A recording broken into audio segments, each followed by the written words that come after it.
India Canada dispute में Canada के prime minister Justin Trudeau लगातार प्रयास कर रहे हैं किसी न किसी तरह से G7 कंट्रीज सामने आए, फाइव आइज कंट्रीज सामने आए और इंडिया को जॉइंटली कंडेम करें, इंडिया की सब मिलकर आलोचना करें।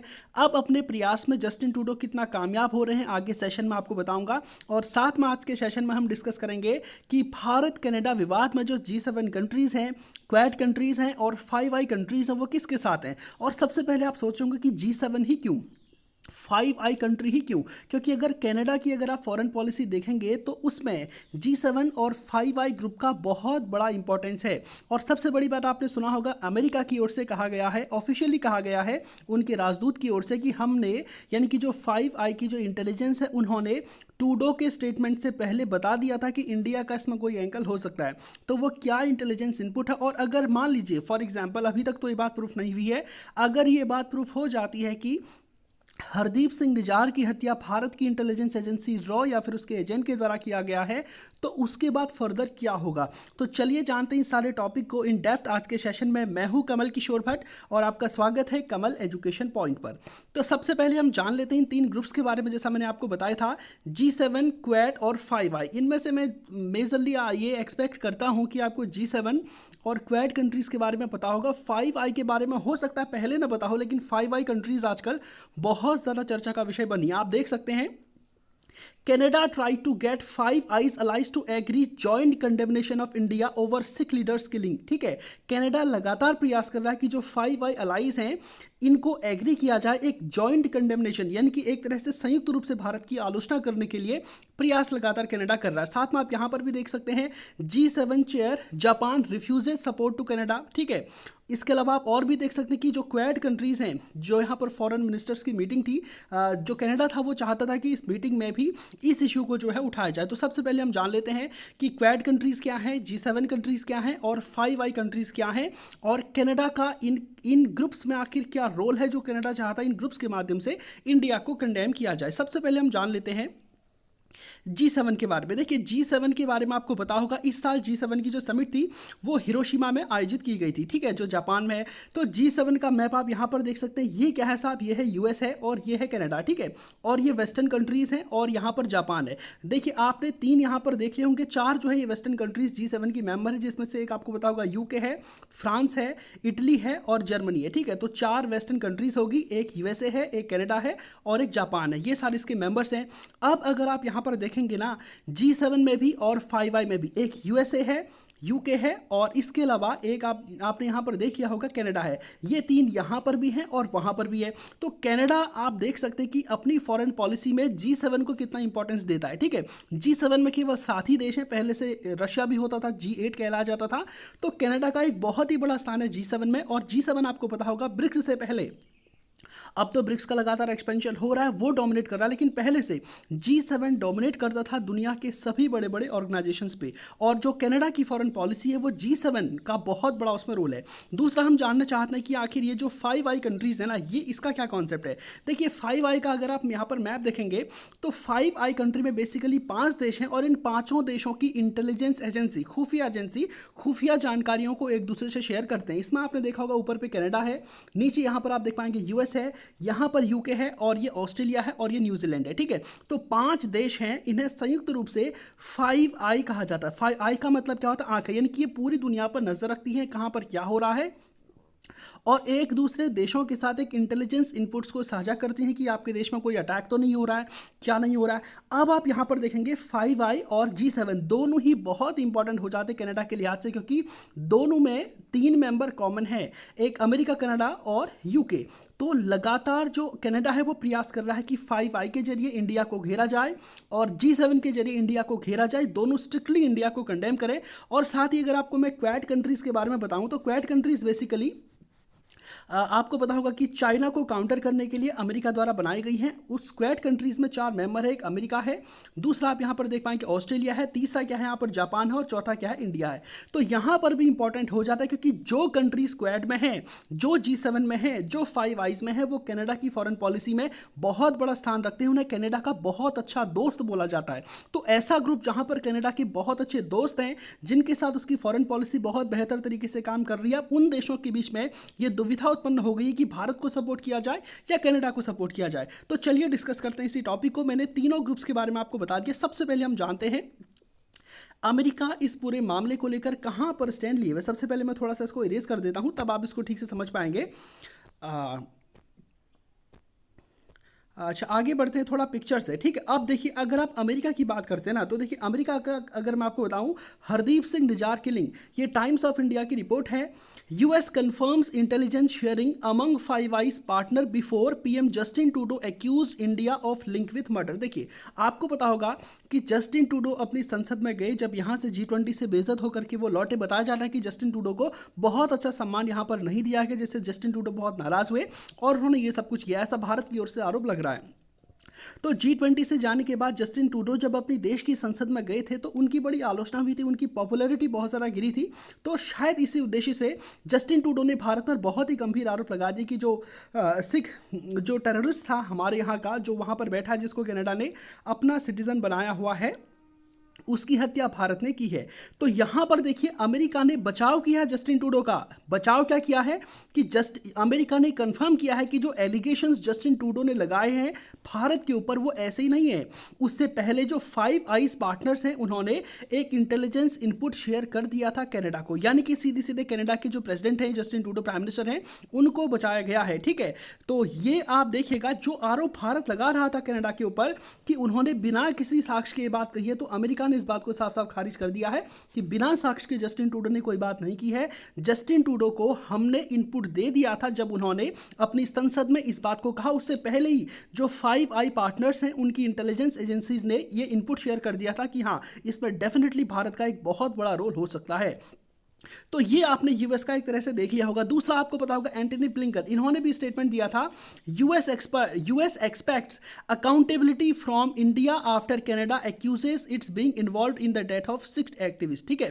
तो ध्यान रखिएगा, ब्लिंकन का स्टेटमेंट क्या है कि यूएस एक्सपेक्ट करता है, यूएस ये उम्मीद करता है कि अकाउंटेबिलिटी तय की जाए, जिम्मेदारी तय की जाए, ठीक है, from India after Canada accuses, यानी कि अमेरिका साफ साफ अगर आप यहाँ पर देखेंगे तो वो कनाडा के फेवर में जाता हुआ दिख रहा है। दूसरे बहुत सारे इंटेलिजेंस एजेंसीज का ये दावा है, जो जियोपॉलिटिकल एनालिस्ट है उनका दावा है कि India Canada news highlights US to keep a distance from India Canada dispute. तो यूएस एक डिस्टेंस भी रखना चाहता है इंडिया कनाडा इस डिस्प्यूट पे। हालांकि ये वैसी रिपोर्ट है, लेकिन अगर आप एक्चुअल ग्राउंड पोजीशन पर देखेंगे, जो कनाडा है ना, वो यूएस का एक बहुत ही बड़ा प्रोमिनेंट पार्टनर है। हिस्टोरिकली अगर आप देखेंगे 1947 के बाद से हमारे देश में, हमारा देश आज़ाद होता है, उसके बाद से अब तक अगर हम देखेंगे तो अमेरिका और कनाडा के रिलेशंस ऑलमोस्ट स्टेबल रहे हैं। और अमेरिका दुनिया में सुपर पावर बना ही इसलिए है क्योंकि वो जिस जगह पर लोकेट करता है और उसके अपने पड़ोसी देशों के साथ कैसे संबंध है, इस आधार पर जो है अमेरिका बड़ा बना है। क्योंकि एक तरफ अगर आप देखेंगे अमेरिका के बड़ा बनने की वजह, उसके एक तरफ अटलांटिक ओशन है, एक तरफ पैसिफिक ओशन, यानी कि दोनों ओर से अलग अलग सागरों से घिरा है। तो यहां से भी ट्रेड कर सकता है और यहां से भी रशिया, चाइना इनके साथ जो है ट्रेड कर सकता है। तो दो तरफ से सी का एक्सेस होना और साथ में इसके जो पड़ोसी देश हैं इनके साथ इसका मित्रवत व्यवहार होना अमेरिका को सुपर पावर बनाता है। और अमेरिका की फॉरेन पॉलिसी में अगर आप देखेंगे, कनाडा का बहुत बड़ा इन्फ्लुएंस है। कनाडा और अमेरिका बहुत अच्छे फ्रेंड रहे हैं। कनाडा जो कुछ भी काम करता है, आपने देखा होगा, अमेरिका से पूछ करता, हाँ हम इस समिट में जा रहे हैं, आप भी आओ। तो इस तरह की दोस्ती कनाडा और अमेरिका के बीच में है। तो यहाँ पर तो साफ हो जाती है, हो सकता है, ठीक है, कि अमेरिका कनाडा को सपोर्ट करे या हो सकता है कि स्टेबल रहे, लेकिन अमेरिका भारत को सपोर्ट करे, इसके चांसेस ना के बराबर दिख रहे हैं। आपको पता है कि भारत में बहुत बड़ी तादाद में जो सिख एक्सट्रीमिस्ट हैं, जो खालिस्तान एक्सट्रीमिस्ट हैं, वो हमारे यहाँ से चले जाते हैं कनाडा में। कनाडा उनको अपने यहाँ पर नागरिकता दे देता है और खुलेआम खालिस्तान बनाओ, भारत को तोड़ के खालिस्तान बनाओ, इसके नारे कनाडा में बहुत ही आम है। कोई बड़ी बात नहीं है। भारत के जो एक्स प्राइम मिनिस्टर हैं, इनकी हत्या का जश्न वहाँ पर मनाया जाता है। उनका एक तरह से जब उनकी डेथ एनिवर्सरी होती है तो वहाँ पर सेलिब्रेट किया जाता है, ठीक है। और ये सारी गतिविधियाँ हो रही हैं और यूएस जो है कभी भी कनाडा को इस मामले को लेकर कंडेम नहीं करता है। तो आपने देख लिया होगा, अगर हम इंडिया कनाडा डिस्प्यूट में यूएस के रोल की बात करें, या तो वो साइड रहेगा या तो वो कनाडा को सपोर्ट करेगा, लेकिन वो इंडिया को सपोर्ट करे इसके चांसेस बहुत कम दिख रहे हैं। हालांकि अभी तक ये बात वेरीफाई नहीं हुई है कि जो हरदीप सिंह निज्जर है इसकी हत्या भारत ने की है, लेकिन अगर ये बात वेरीफाई हो जाती है देन डेफिनेटली आप देखेंगे अमेरिका कनाडा के ही पक्ष में जाएगा। ये बात आप लिख कर ले लीजिए, ठीक है। दूसरा हम लोग देख लेते हैं आखिर आगे का क्या रोल है। देखिए, यूएस के बाद अगर हम बात करें ऑस्ट्रेलिया, ठीक है, तो मिंट का आर्टिकल आप देख सकते हैं, ऑस्ट्रेलिया डीपली कंसर्न्ड यानी कि बहुत ज़्यादा चिंतित है about Canada's allegations against India over Nijjar killing, ठीक है। तो जो निजार की किलिंग है इसमें ऑस्ट्रेलिया बहुत ही डीपली कंसर्न है, ऑस्ट्रेलिया की ओर से स्टेटमेंट दिया गया है। तो डेफिनेटली आप देखेंगे कि ऑस्ट्रेलिया भी कहीं ना कहीं कनाडा के प्रति एक सॉफ्ट कॉर्नर रखे हुए, हालांकि ऑस्ट्रेलिया इंडिया के रिलेशंस बहुत अच्छे हैं, क्वेड में हम पार्टनर हैं और इसके अलावा अदर कंट्रीज़ के साथ इंटरनेशनल रिलेशंस में भारत कनाडा दोनों आमतौर पर साथ साथ होते हैं। लेकिन यहाँ पर अगर आप देखेंगे इन प्रोस्पेक्टिव ऑफ कनाडा, आपने देखा हो कि ऑस्ट्रेलिया भी कहीं ना कहीं कनाडा के फेवर में जा रहा है, ठीक है। उसने बोला डीपली कंसर्न, हम बहुत ज़्यादा चिंतित हैं इस इश्यू को लेकर, यानी कि अगर अभी प्रूफ हो गया तो चांसेस हैं कि ऑस्ट्रेलिया इंडिया की भले ही स्ट्रिक्टली आलोचना ना करे, लेकिन कोई ना कोई स्टेटमेंट आमतौर पर यह जरूर देगा कि हाँ तुमने जो है गलत किया, ठीक है। तो मैंने आपको बता दिया है कि अमेरिका और ऑस्ट्रेलिया जो दो बहुत बड़े प्रोमिनेंट पार्टनर हैं कनाडा के, वो कहीं ना कहीं इसमें स्टेटमेंट दे चुके हैं और कनाडा के प्रति अपनी सिंपैथी जता चुके हैं। अब हम आगे बढ़ते हैं G7। अब देखिए G7 क्वेड और अगर अदर कंट्रीज़ की मैं अगर बात करूँ ना, तो यहाँ पर आप देख पाएंगे, देखिए जापान किसकी साइड में, देखिए जापान ने सिरे से खारिज कर दिया कनाडा का सपोर्ट करना कि देखिए अमेरिका जो आजकल इस बार आपको पता है कि जापान G7 का चेयरपर्सन कौन है, जापान है। जैसे इंडिया इस बार G20 का अध्यक्ष था, वैसे ही G7 का अध्यक्ष कौन था, जापान। तो कनाडा प्रयास कर रहा था जापान को प्रेशराइज किया जाए कि सारे के सारे G7 कंट्रीज, चूंकि इस बार चेयरपर्सन जापान है, तो एक कंडेम किया जाए इंडिया को, एक स्ट्रिक्टली कंडेम किया जाए इंडिया को और एक स्टेटमेंट जो है यहाँ से निकाला जाए ताकि इंडिया को प्रेशर में लिया जा सके। लेकिन जापान ने सिरे से इस प्रस्ताव को खारिज कर दिया, उन्होंने कहा कि नहीं, हम ऐसा कुछ नहीं करने वाले। साथ में कनाडा ने एक और प्रेशराइज किया था, आजकल यूनाइटेड नेशंस महासभा, वहाँ पर आपको पता होगा कि उसके इतर क्वेड कंट्रीज़ के फॉरेन मिनिस्टर्स की भी मीटिंग हुई थी, जहाँ पर कनाडा ने प्रयास किया कि जापान के जो फॉरेन मिनिस्टर है ना, वो इस इश्यू को इंडिया के जो फॉरेन मिनिस्टर एस जयशंकर हैं इनके सामने उठाएं, यानी कि क्वेड का जो मीटिंग हुई थी फॉरेन मिनिस्टर्स की, वहाँ पर इस इशू को उठाया जाए। लेकिन जापान ने वहाँ पर भी सिरे से इनकार कर दिया। उनका कहना था कि जो क्वेड है ना, उसका उद्देश्य कुछ अलग है। तो इस तरह के इंडिया कनाडा के जो बायलैटरल रिलेशंस हैं, उन्हें क्वेड की मीटिंग में उठाना कोई भी उचित नहीं है। तो जापान ने G7 में भी सिरे से इसको खारिज कर दिया, क्वेड में भी इसको सिरे से खारिज कर दिया। तो क्या हम मान लें कि G7 कनाडा के फेवर में नहीं है? देखिए ऐसा बिल्कुल भी नहीं है। इस बार G7 का चेयर जापान था, इसलिए ऐसा नहीं हो सका। लेकिन अगर इसका चेयर कनाडा बन जाए तो, या फिर कोई अदर कंट्री बन जाए तो क्या इंडिया की आलोचना हो सकती है? तो सबसे पहले हम जानते हैं कि आखिर अगले साल G7 का चेयरपर्सन कौन होगा। देखिए अगले साल G7 की अध्यक्षता करेगा इटली, ठीक है। यहाँ पर आपने देख लिया होगा इटली, और इटली की प्रेसिडेंट कौन है, प्राइम मिनिस्टर कौन है, आपको पता होगा जॉर्जिया मेलोनी, इटली की हेड ऑफ द स्टेट है और उसके भारत के साथ बहुत अच्छे रिलेशन है। G20 में भी जो है वो यहाँ पर आई थी। और सबसे बड़ी बात है कि इनके चाइना के साथ भी आजकल कुछ बहुत डिस्प्यूट चल रहे हैं कि जो आपको पता होगा कि जो बेल्ट एंड रोड इनिशिएटिव है, इससे इटली बाहर आना चाहता है। तो बहुत ज़्यादा पॉसिबिलिटी है G7 इंडिया के लगातार क्लोज आ रहा है और G7 चाहता है कि इंडिया को भी ग्रुप ऑफ 7 में शामिल किया जाए। और यहाँ पर आप देखेंगे कि जब भी G7 की कोई समिट होती है इन कंट्रीज़ में, इंडिया को एज अ स्पेशल गेस्ट यहाँ पर इन्वाइट किया जाता रहा है। और ये पॉसिबिलिटी है लगभग 95% कि इटली भी आने वाले साल में जो G7 का समिट होगा वहाँ पर इंडिया को एज अ गेस्ट इन्वाइट करे। अगर नहीं करता है तब तो अलग बात है, लेकिन करता है तो डेफिनेटली आपको पता होगा इस बार भी जापान में जो G7 की समिट थी, पीएम मोदी हिरोशिमा गए थे। और अगले साल जो इटली है ये भी अगर अपने यहाँ पर समिट आयोजित कराता है तो डेफिनेटली इंडिया को इनवाइट किया जाएगा।